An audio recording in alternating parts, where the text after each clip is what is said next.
Hi, everybody. You know what I didn't do is upload my little.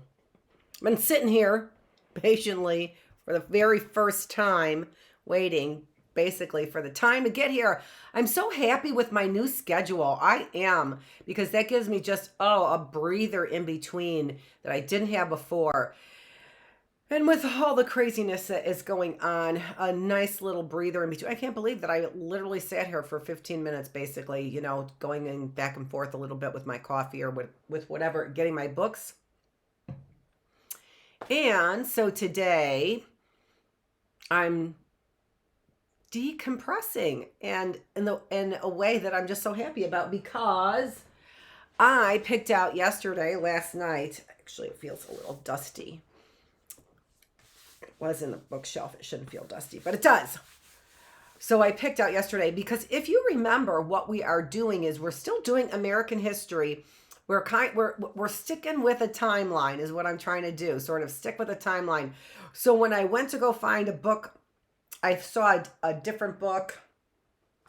No, maybe this is the one. Let me think. I want to look at the dates here. I'm looking for a date here. In what book?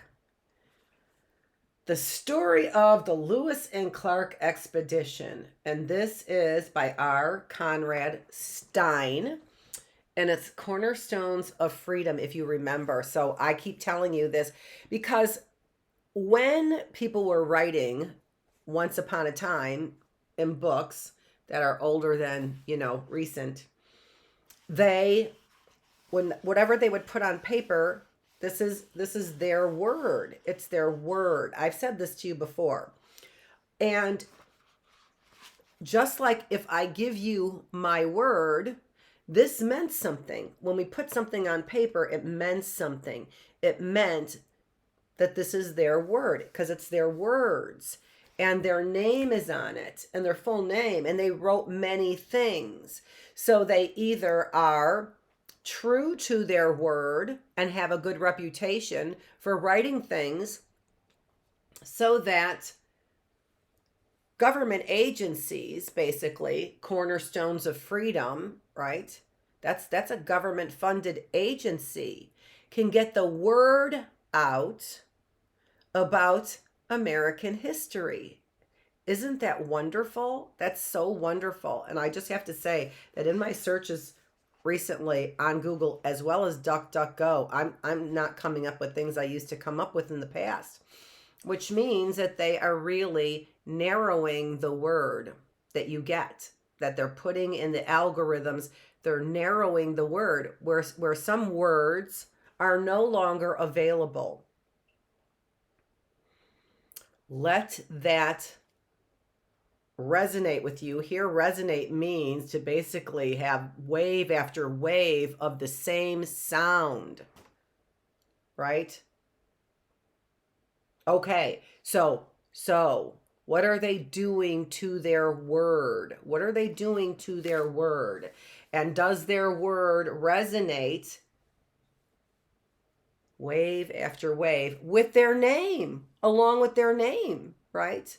Because if I wrote something that was true to my word and I had worked so hard on it, remember that we have quotes here. So people had to go back to original documents to get quotes. They didn't have Google. They couldn't look up a quote. And oh, by the way, tried to look up a quote that I know is a quote, couldn't find it any longer. So it took a lot of work to be true to a person's word. It took building a reputation as well, right? Right? And a reputation for being true to your word. It wasn't just that I decided to get half facts from Google, and then because I have a pretty face, I present it to everybody on my social media or whatever and become famous. No. That's so distasteful. And for a good reason. Because everything about it is a facade, right? Everything about it. Here, facade means fake. It's just fake. And here, fake means a lie. That's what it means. Everything about it sounds and feels like a lie. From the look, to the words, right? So if we want to know truth, it seems that we have to go back in history to get to words that were written by people who cared about their word. Are you getting words? Are you getting words from people who care about their words, right? People who wrote things down and wanted to have a reputation for what they said, like Freud, for example, right? Even if you disagree with something, which many of you do, for many good reasons, right? Even if you disagree with it, Freud was true to his word, right? And to the extent that he wasn't true to his word, you would likely find flaws in his thinking. How do you find the flaws? You find the flaws because somebody is not being true to their word. How do you know? Because they don't have all the details. Like somebody who is true to their word could write many, many words about what they know, right? Because it's the truth. And we have the details in the truth. We skip over all of those details when we don't have the truth. Why? Because we don't have the words. We can't have the words. Describe that scene. What time of the day was it? Right? Describe what they were wearing. You might not know everything, right? You might not remember everything, but you certainly can offer some pretty good details if you have the words, right? Now, I'm holding up this book here. And remember, we are in the Bookless Classroom, and we are here on Tuesday, Wednesday, and Thursday at 9:15 a.m. This is the classroom, and I am the teacher. All right, so this is the Bookless Classroom, and this is the next book that I picked up, right? So if you saw me pick up this book, you're like, all right, what's up with Lewis and Clark over here? And now she's picking up this gigantic book with lots of words, and maybe she cares about those words, but maybe I don't, right? But you do. Okay, now, you know that, hopefully you know, or if you don't know, I do an early bird classroom at 8 o'clock, and that really is geared towards younger people. This is the youngest people in the classroom. This is more for middle school kids, right? And middle school people, whatever you want to be called right now today. And so here I'm picking up a book that is clearly not a middle school book, but I picked it up and this helps me think even about what I want to tell you, because it's a much higher level, and then I have to kind of bring it down so that you like it and learn, right? You can't learn from this, but you can learn from this, right? Yes, you can learn from that if you're in middle school.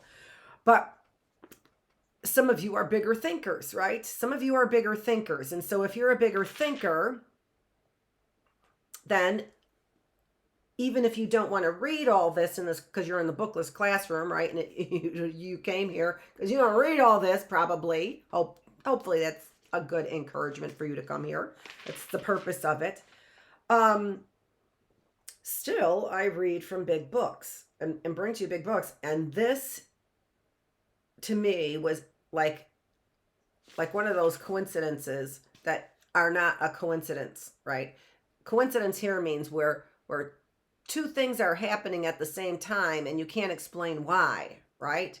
So I said it over here in the classroom. I said this and I read it here, and it's hard for me to explain how I came across in this big fat book exactly what I said to you the other day, and I've only been in 11 classrooms, right? But I do read from this, and I did pick this up right away for the classroom, for the Bookless Classroom, to help me with American history, because this was I would have to say, the most amazing book I've ever read for American history ever. And it helps me really understand in detail, because somebody has a lot of words, so there is great truth in this. This is great. There is great truth. And Morgan, Edmund S. Morgan, is known for writing this kind of or taking this kind of historical look at our wonderful, wonderful country, at our wonderful country. When you hear all the people who are here today and the struggles of Americans, no matter what color they were, the struggles of Americans, this is not the struggle of one color.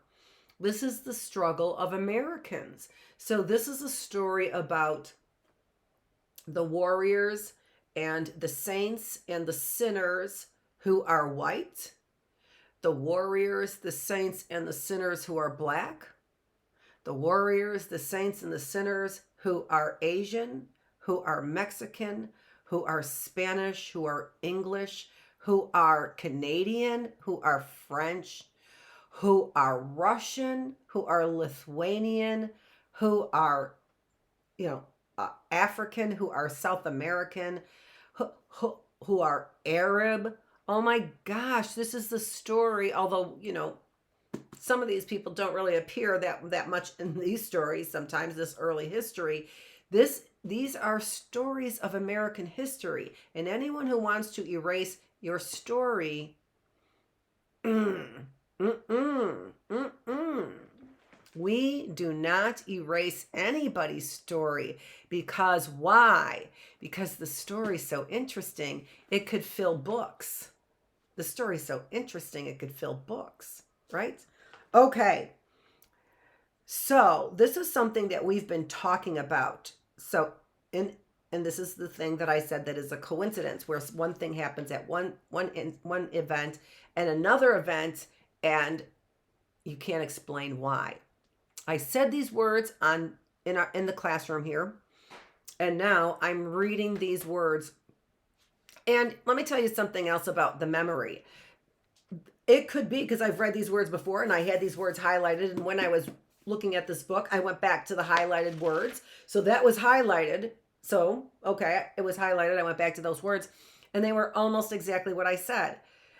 My memory could have stored these words and remembered them because they were really important to me. Obviously, they were really important to me. I didn't get my water, though. In my 15 minutes of staring into space, thinking about what I was going to say, I didn't get my water.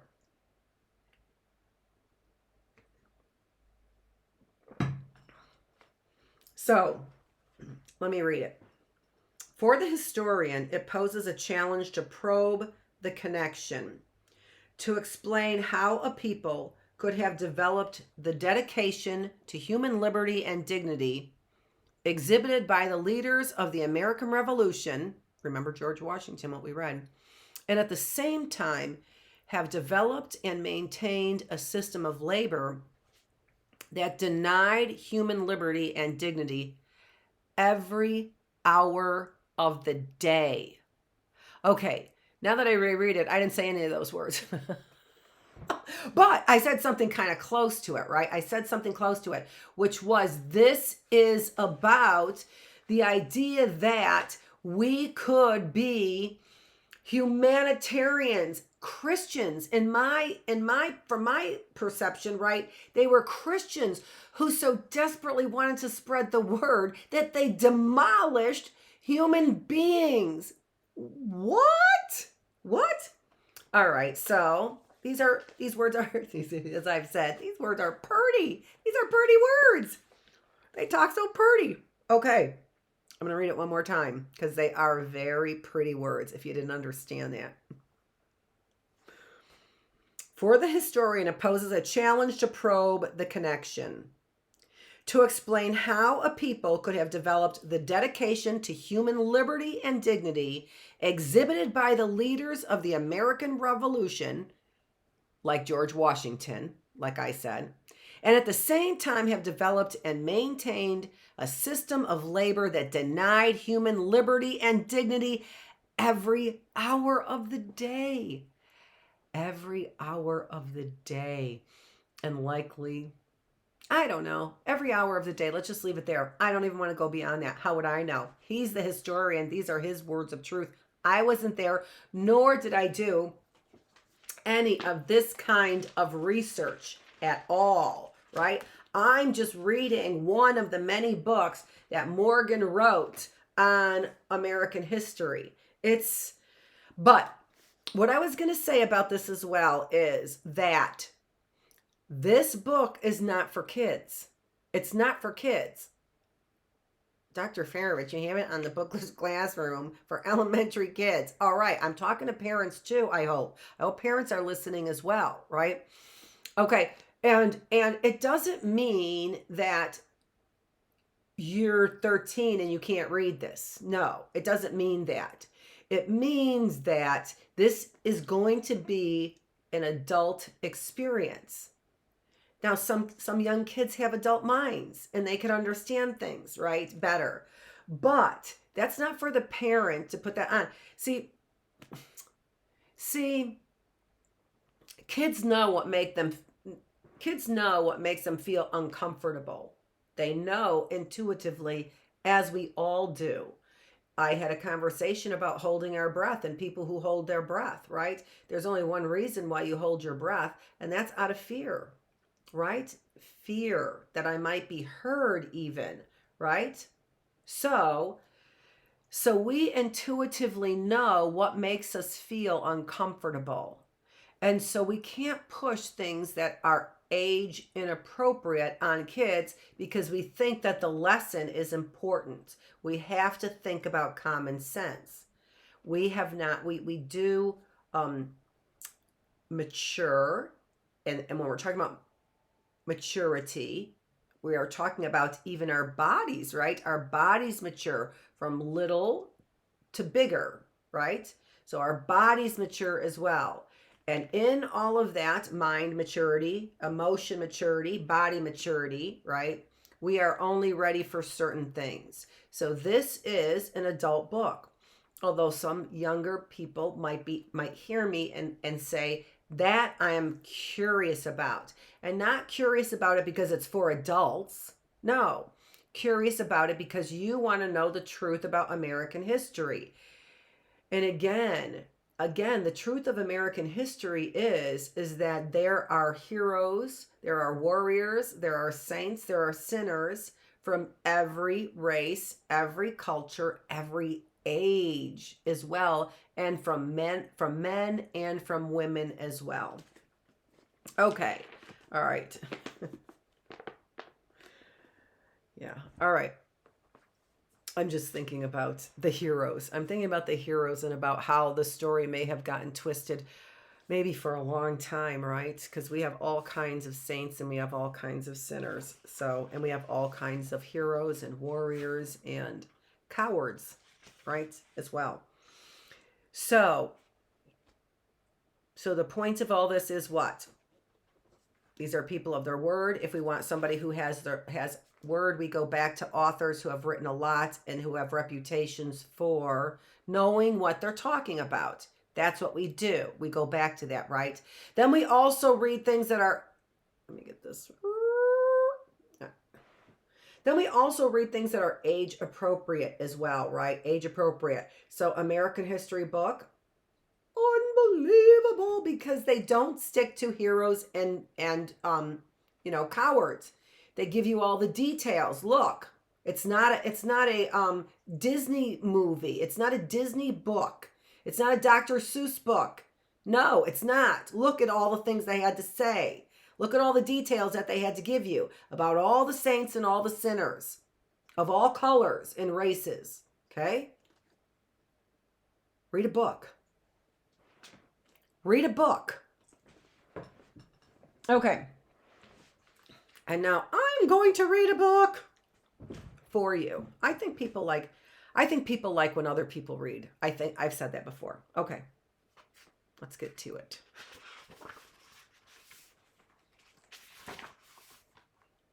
So, the story of the Lewis and Clark expedition. I picked this because of the timeline and also because I said that we were going to start talking about exploring the West and what happened, right? So we talked about the Louisiana Purchase is what we did. So we're talking about going out now into the West. So what happened after the American Revolution.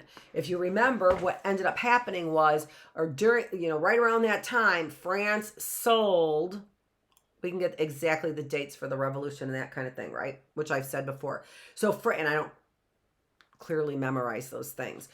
But France sold all of the West to the American colonists is what they did. And they sold it for something like what did we say? $8 an acre or something like that. $9 an acre is what or maybe it was 18 or something like that, right? There was an 8 in it. I know there was an 8 in it. And it was about that low. Anyway, for about that much an acre, $15 million is what I know it was, right? $15 million, which seems like it's still a lot of money, but not when you come down to the price per acre is what it was, right? Crazy, amazing. Why did they do that? Because they were losing the war and having to give up their territory to Britain. They had a lot of that northeast territory that we had there. And they were having to give up territory to Britain. And so what did they do? They sold it to the colonists, right? So we won our independence, which meant that the British could not come and take our land, which was now all that we had purchased in the West. What was west of there, even California, was owned by Spain, who was coming up from Central America, Mexico, and then owning California. And then above that was Oregon territory, if you remember. And I'm not putting up the map because I'm going to stumble through it if I put up the map right now. Although I really shouldn't I? Oh, what time is it? 9:37. Let me just see if I can't get that map.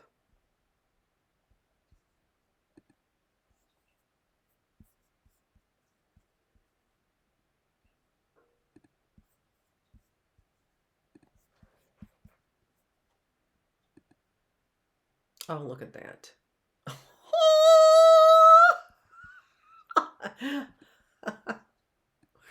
All right, there we have it right there. So we've got Oregon country all the way to the west, you can see, and Spain. I am thinking that France owns Oregon country, but I don't know for sure. We have got Michigan territory, Illinois, Indiana, Ohio area, Mississippi territory, right? And then, but there we have, I'm looking at that, trying to remember what ended up happening. Those are the territories that we got. And I think that France had to give us, right? France had to, it was British took them away, Michigan, Indiana, Illinois, and maybe even Mississippi, I'm not sure. I can't remember what those colors meant. And in fact, I don't think the colors were on the map so much. So the Ohio territory, that's what the colonists got as well, right? And I think the blue territory was what France had. But somebody can write in the comments and correct me if I'm wrong. And don't forget to subscribe. I'm learning that from Russell Brand. Okay, anyway. So Louisiana purchases the green area there that we purchased in 5. Oh, well, the big print says 1803. Louisiana territory, it says 1805. So 1803, maybe that's when we purchased it. So right around there, we've got a pretty good idea of what we're talking about for the purchase there and the land territory. So now what are we doing? We own it. We own it. And so what are we doing? Exploring it, of course. And for what? And for what? For the same thing we've always wanted to explore things for gold, right? Now, I don't know that Lewis and Clark were looking for gold. They were explorers, right? And always gold seemed to be a byproduct of what somebody else, that means there was something more important. Byproduct means there was something more important. They ended up getting something less important in their travels to get something more important. It was a byproduct of to the explorers. Gold. Why? Helped fund them, right? They got money. They could trade gold. We knew that they liked gold back in England. We knew Spain liked gold, right? So I'm an explorer And if I find gold, that would be awesome. But don't forget, we also then had the gold rush, the California gold rush. So that had to be when we got California, right? From Spain, obviously. We haven't even gotten there yet. Let's look at Louisiana Purchase, Lewis and Clark Expedition, which is what they're exploring now, that area. I'm pretty sure. I might be corrected. I haven't read the book. But I'm excited to read it. Illustrations by Lou Aronson. See, this is from the Library of Congress. That's what I'm saying. So government spent money, and this is a social program, right? So when people are saying, oh, no social programs, this is a social program to get American history books that are age level appropriate, that has good truth in them, right, into our kids' hands. That's a social program. On the Missouri River, Captain Meriwether Lewis issued a one-word command: sail. The men in the long keel boat hoisted the square sail. Other men in two slender rowing boats called pirogues, I'm pretty sure that's how you say it, followed the keel boat, although I've never heard of a keel boat either.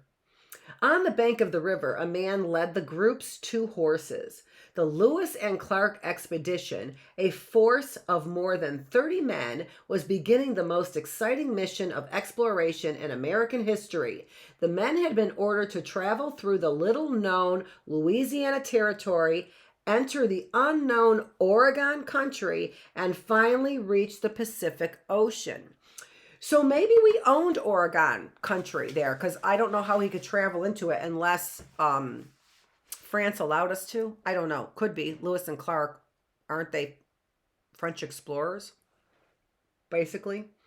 In the early 19th century, knowledge of the American Northwest was so incomplete that Lewis and Clark were given what turned out to be some very strange requests.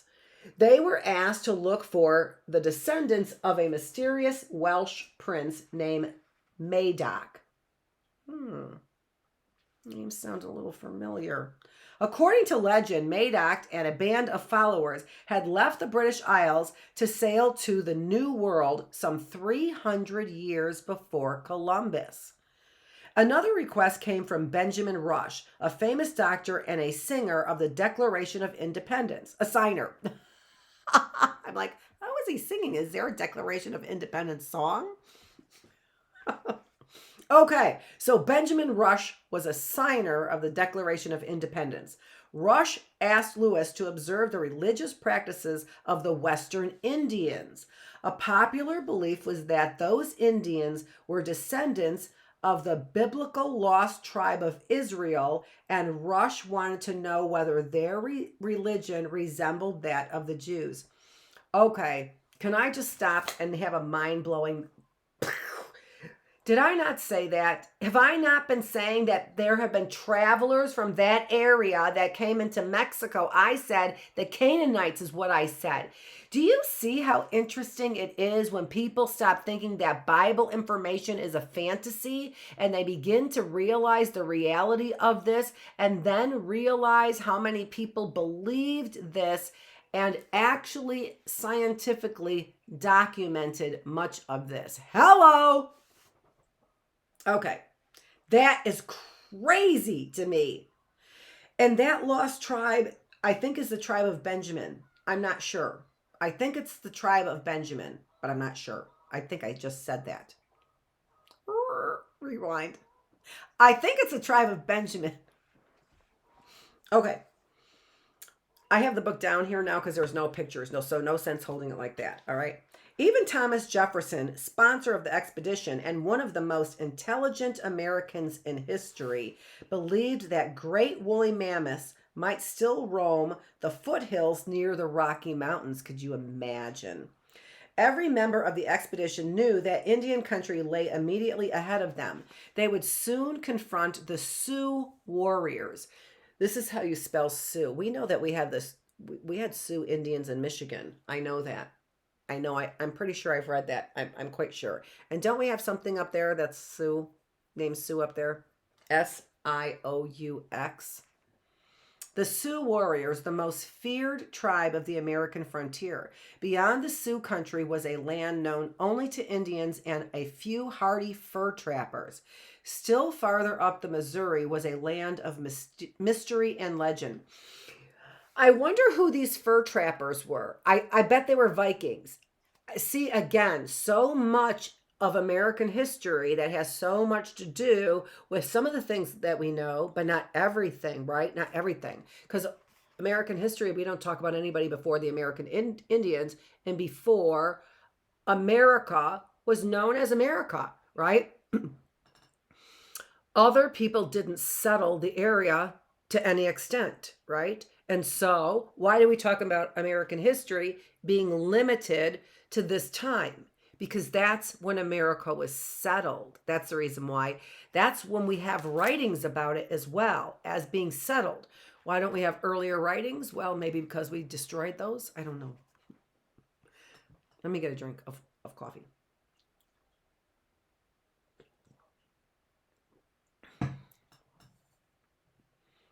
I set out at 4 o'clock and proceeded under a gentle breeze up the Missouri, wrote William Clark in his journal on May 14th, 1804. So again, here, this Library of Congress collected these times, dates, and material and put it together to have facts in this book. With those words, the explorers left the frontier community of St. Louis. All right. The Lewis and Clark expedition plunged into the unknown. So, Lewis and Clark expedition started in St. Louis. I think probably people know that. And again, St. Louis is a French name, right? So, see how it's spelled? That makes me think it's French. And, Saint up there too, but I don't know why that makes me feel it's French. I'm not sure. I just feel it. Feels that way.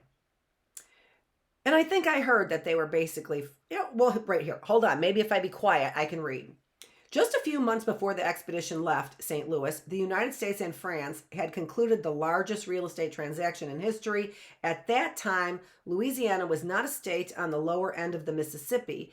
It was a huge territory in the middle of the present-day United States, which is what we said, right? Which was what I showed you. In 1803, the United States bought the land from France for $15 million.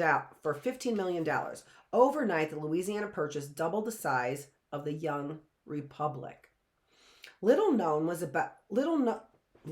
was known about the newly purchased land, and President Jefferson was eager to have it explored. To lead the expedition, he chose Meriwether Lewis, a fellow Virginian. Lewis was an energetic leader and a perfectionist who mastered every detail of a project. Jefferson and Lewis agreed that the expedition would be called the Corps of Discovery. The P here is silent, right? The P there is silent. I don't know why it's spelled that way and the P is silent, probably because it's probably French. Probably is. Lewis was then 28 years old, an Army captain serving as Jefferson's personal secretary. Let me make sure you've got the picture in there at least. The thought of exploring a vast new land excited him more than anything he had ever dreamed about. So he's not really caring about gold. He wrote his fellow Army officer, William Clark, asking him to share command of the expedition. So there's Clark. The two enjoyed a perfect friendship. I will cheerfully join you, Clark wrote back. I do assure you that no man lives with whom I would prefer to undertake such a trip as yourself. Here's quotes, right? There are quotes. So he actually said that. And they actually got those quotes then from something that he wrote, right? In his journal, likely, right? In his journal. It is difficult to imagine how two men of such entirely different personalities maintained such a close friendship. Lewis was deeply serious about all aspects of life. He preferred being alone and was given to attacks of depression and brooding. That's very interesting, isn't it? Because this was written when we really weren't talking a lot about depression. Let me see, because I think it was like, wasn't it something like 1987? Let's just take a look at that. No, 1978. 1978. So here's some truth maybe to the fact that we did not necessarily diagnose a lot of depression earlier on, right? That's very interesting to me. So and then here they are men as well that are having depression. So that is really interesting. Clark, on the other hand, was an outgoing person who liked to laugh and tell jokes. He had flaming red hair and a bright smile. The two had some things in common, however. They were both experienced woodsmen. They were superb leaders, and each of them was a crack shot with a rifle. Okay, so things in common. That's good to look at things in common. As they sailed up the Missouri, the river itself became an enemy. Hidden rocks and dead trees floating in the water could tear the bottom out of the boat. Early in the journey, the two leaders discovered that Clark was more skilled at steering the keelboat than was Lewis. So Clark handled the rudder of the boat, while Lewis, the loner, walked along the riverbank. He was usually accompanied by his pet dog, a large black Newfoundland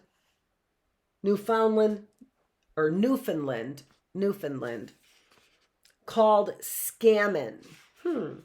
That's an interesting name for a dog, isn't it? I think so. He's probably scamming for something. That's what it is, right? He's scamming for something. Although the river was sometimes an enemy, it also provided food for the explorers. In those days, when only a few Indian tribes hunted in the forests of the area, game was abundant near the riverbank. Hunting parties tracked game a mile or two ahead of the boats. When a deer or an elk was killed, the carcass was hung on a tree by the riverbank so the men in the boats could haul it in. Of course, there was plenty of fish. Almost any kind of bait could be used to catch trout, bass, and catfish with ease.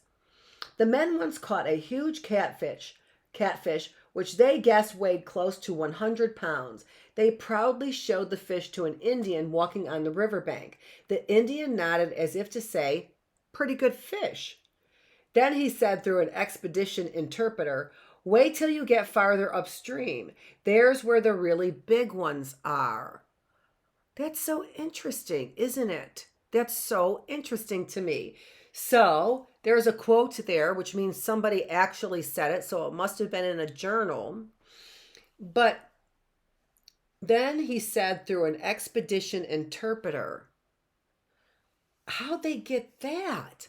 You know what? If you want to go down a little bit of discovery because you're curious, I would find out more about expedition interpreters. Who were they? They literally had somebody who what?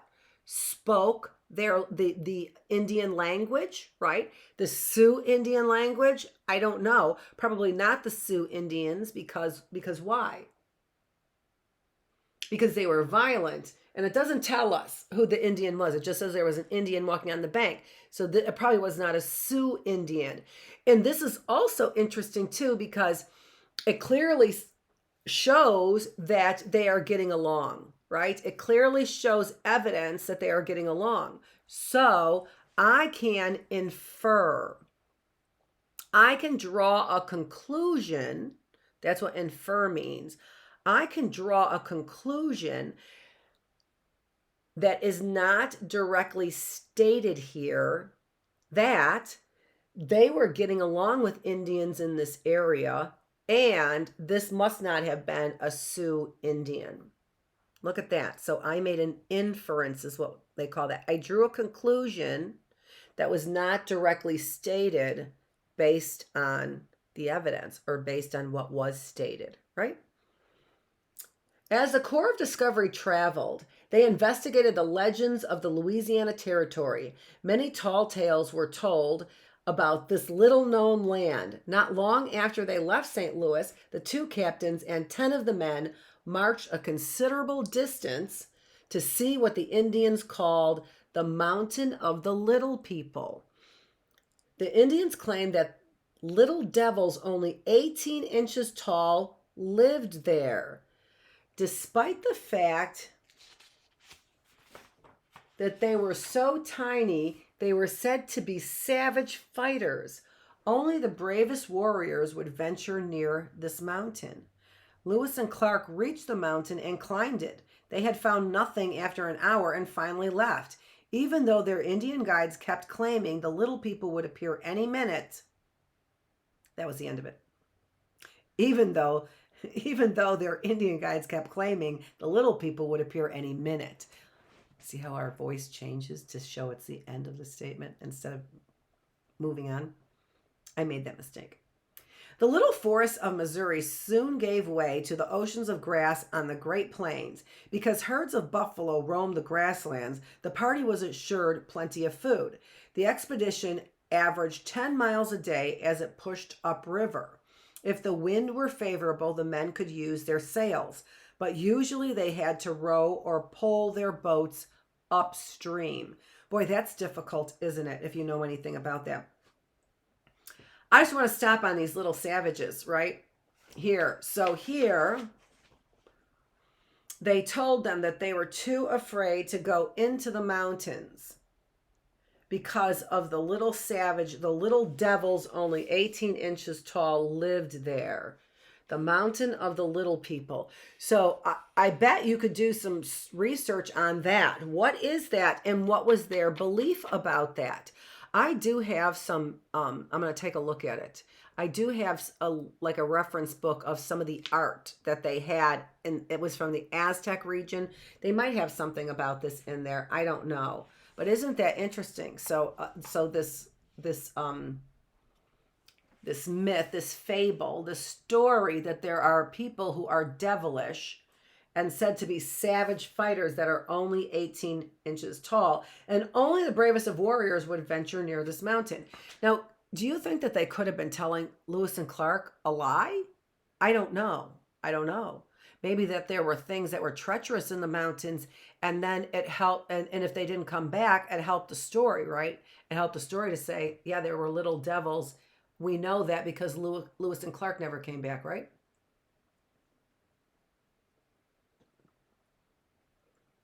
But apparently they went on. The forests of the Missouri soon gave way to the ocean of grass on the Great Plains. Because herds of buffalo roamed the grasslands, the party was assured plenty of food. I already read this, didn't I? The expedition averaged 10 miles a day as it pushed upriver. I just read this. They still had not met the Sioux Indians. When frontier people said Sioux, they often accompanied the word with a gesture. They drew their forefingers swiftly along their throats while saying Sioux. This sign language, used by Indians, Europeans, and Americans alike, meant that the Sioux were cutthroats. Yeah, don't clip that out and now show somebody that's what I'm doing. Keep it with the story, for Pete's sake. I better do this with the book. One morning in September, 3 Indian boys swam out to the keelboat to inform Captain Lewis that the chiefs of the Sioux Nation wanted to speak with them. That same morning, Sioux braves stole one of the expedition's 2 horses. Lewis was furious, but he remembered Jefferson's written instructions regarding the Sioux. Of that nation, we wish most particularly to make a friendly impression because of their immense power. Okay. In the afternoon, 4 Sioux chiefs boarded a slim Paraguay and were rowed to the keelboat. The Sioux had grown accustomed to demanding gifts from the travelers along the Missouri River, but they had previously dealt only with small bands of trappers. These small groups they could bully at will. The four Sioux chiefs appeared to be a bit uneasy as they were rowed out to the keelboat. Never before had they encountered a force so large and well armed as a Corps of Discovery. When they were on board, the Sioux first asked for tobacco and whiskey. They were given some. Meriwether Lewis looked at their faces. He felt he could deal with their main chief, a large man called Black Buffalo Bull. But he kept a wary eye on a lesser chief called the Partisan.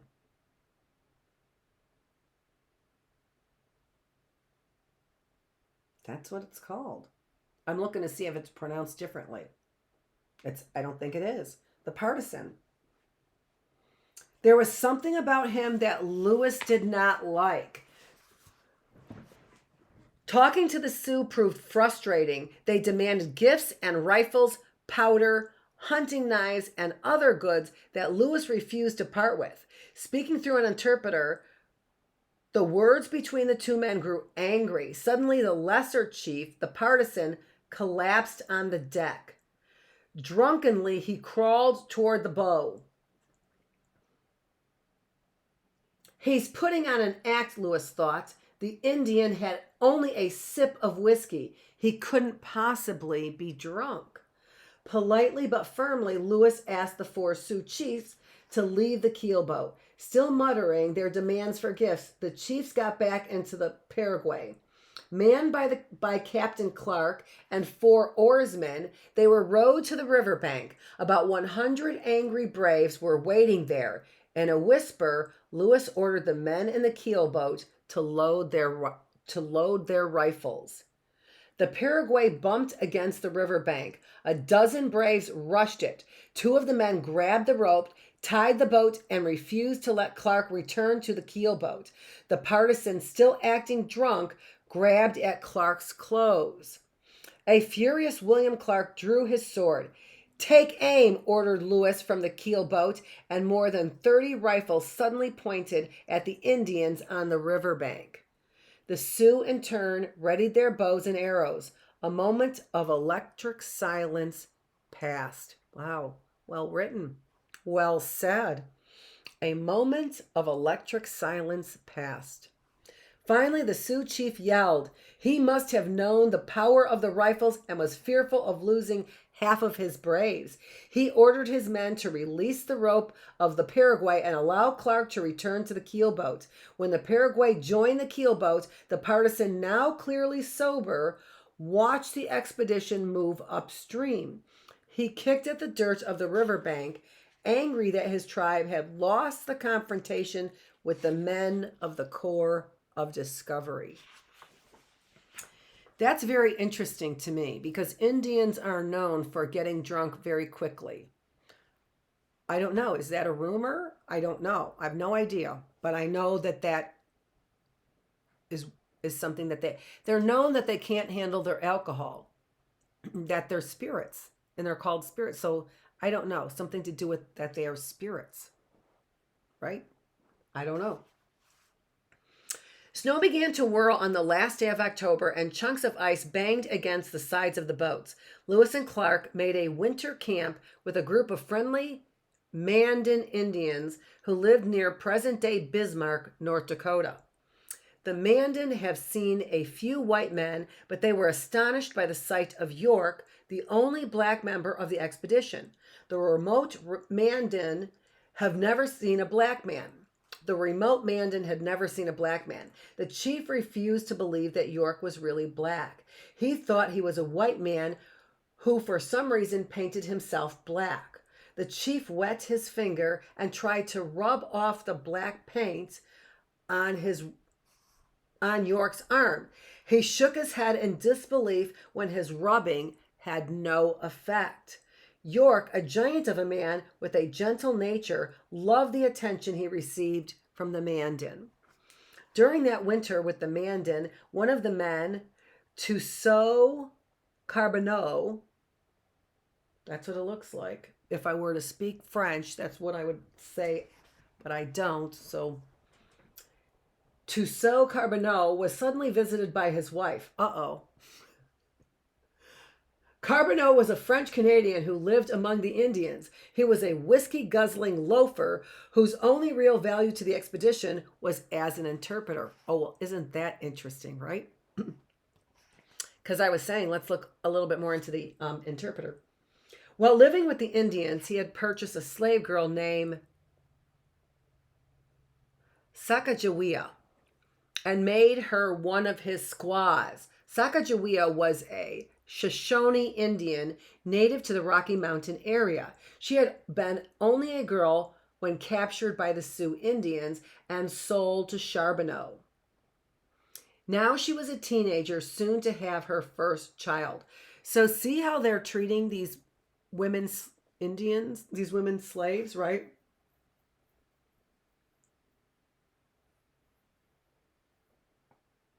So she was a slave girl who had an Indian name.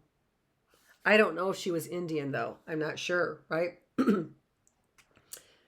Because Sacagawea, there was a light, as you can see. I don't know why it went off. Okay, there we go. Because Sacagawea could speak the Shoshone language, Lewis and Clark agreed to take her with the expedition when they left the following spring. They had no idea how valuable the presence of this young Indian girl would be in the coming months. How awesome is that? In April of 1805, the party again ventured up the Missouri River. They sent the keel boat downriver with letters to President Jefferson and some samples of plant and animal life found on the Great Plains. Their flotilla now consisted of 2 pirogues and 6 small canoes. So it sounds like this is kind of like a fleet of boats, but not ships, right? So they don't call it maybe a fleet. They call it a flotilla. Tilla means small. That phrase means small. So that it probably means a small fleet that's floating, right? A small band of floating vehicles. And floating vehicles being, canoes and boats. That's what that word sounds like. See how we can use sometimes the information to tell us a little bit more?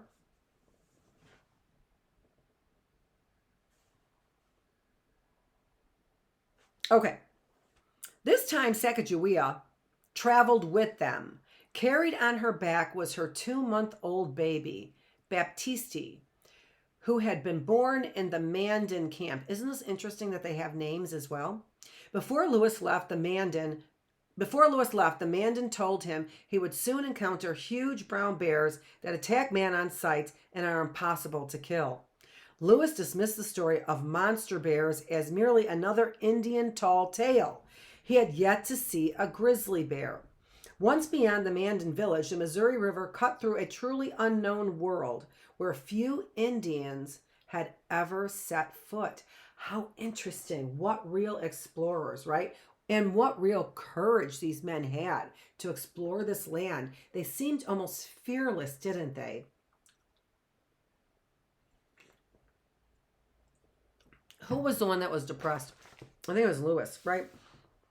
So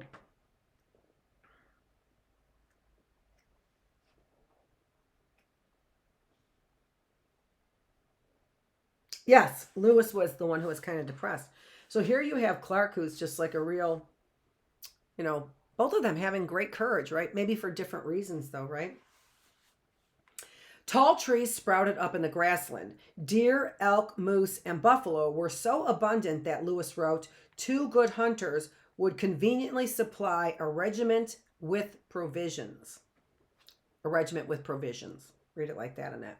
These animals had never seen men before and had no fear of them. A buffalo calf attached himself to William Clark and followed him around like a puppy. How fun would that be? The men saw antelope herds so huge that they supported wolf packs. The wolves roamed about the flanks of the herds, bringing down the weak and the feeble. So the flanks, that would be like the rear end of them, right? And their legs, I would imagine. I know flank steaks, so that's interesting. So they would stay by the flanks, and I'm thinking about how a wolf would attack a buffalo, right? They would go for the flanks. Even though the game was so plentiful, expedition hunters did not overkill. Although game is very abundant and gentle, Lewis wrote, we kill only as is necessary for food. That's smart, right?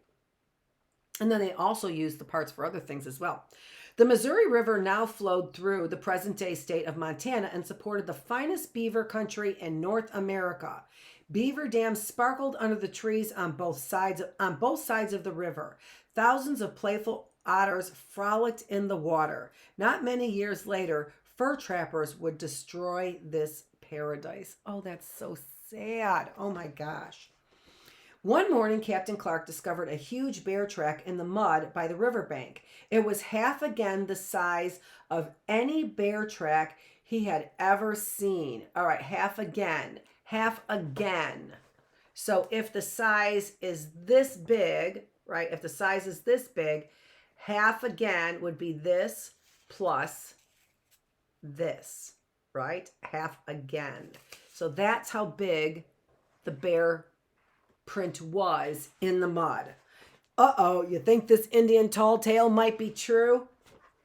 If you're from Michigan, you know it is. Okay.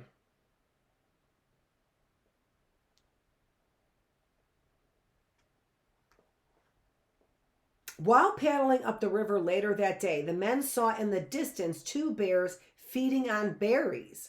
One of them stood on his hind legs to eat from a top branch. The men thought their eyes were playing tricks on them. The bear seemed to be 8 feet tall. 8 feet tall is as tall as my ceiling. I don't have tall ceilings. I have regular ceilings. 8 foot tall is as tall as my ceilings.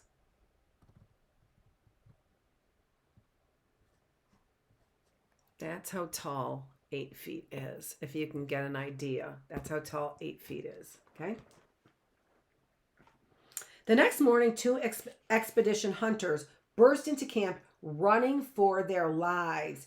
After catching their breath, they explained that they had been chased by a monstrous bear that refused to die even though it had been shot 4 times.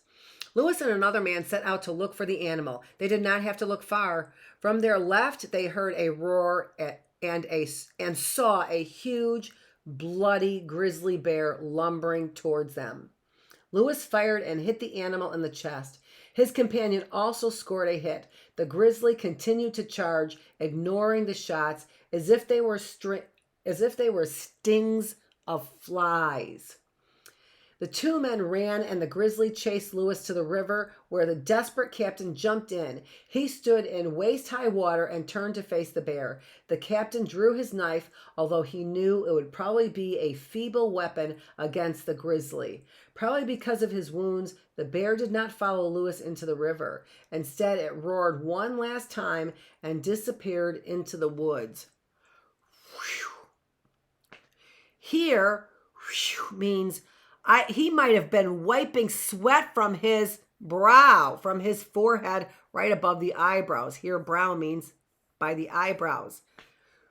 Means wiping sweat. He probably was wiping sweat from his brow, wasn't he? After that, the members of the Corps of Discovery often found themselves looking over their shoulders, terrified of seeing another grizzly. The once wide Missouri was now becoming a narrow stream as it cut towards the Rocky Mountains. This land was the home of Sacagawea. Sacagawea. Although they had yet to meet her people, the Indian girl could point out to Lewis and Clark places along the riverbank where she used to pick wild onions. She kept talking of a magnificent waterfall farther upstream. One morning, Lewis hiked alone ahead of the party. He thought he heard something that sounded like distant thunder. The roaring grew louder, and he knew the sound came from falling water. He rounded a bend and then stood in frozen astonishment. The mighty Missouri tumbled down a falls more than 80 feet high.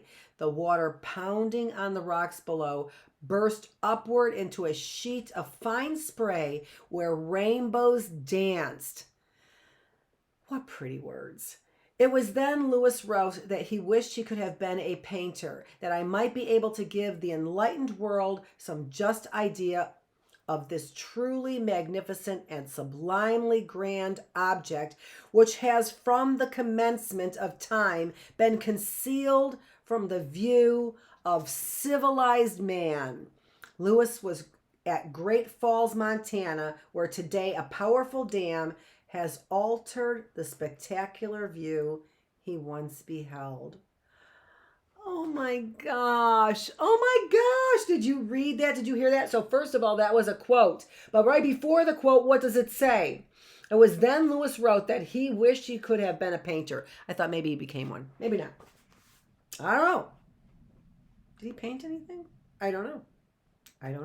But then we've got quotes, right? Then we have quotes. So this is something he actually said, that I might be able to give the enlightened world, some just idea of this truly magnificent and sublimely grand object. What does sublime mean? It means it's comforting. It calms you is what it means. Sublimely grand. It's huge, but it makes me feel calm. Which was from the commencement, from its beginning of time, been concealed from the view of civilized man. Wow. Wow. Who wants to ban these books? In August, the Corps of Discovery arrived at, let me make sure. Yeah, I read all that. Yes. In August, the Corps of Discovery arrived at a plain where the Missouri divides into 3 rivers. They named the largest one Jefferson. They named the largest one Jefferson after their sponsor and followed it upstream. The country was mountainous now, and at many points they were faced with roaring rapids. The men had to carry their canoes more often than they were able to ride in them. All right, I'm going to stop there because that's our time, and I really do appreciate my breaks. So we're going to continue to finish this story, and we still have a ways to go with the story yet. We are on page 23, and we will pick up the story tomorrow, and we'll finish the story. We'll see if we have time for some other discussion. We will see. So this is Dr. Annette Feravich, or Miss Annette. Miss Annette, with the story of the Lewis and Clark expedition. We are here in the classroom, and I am the teacher. I hope to see you tomorrow at the same time, 9:15, in the Bookless Classroom. Thanks.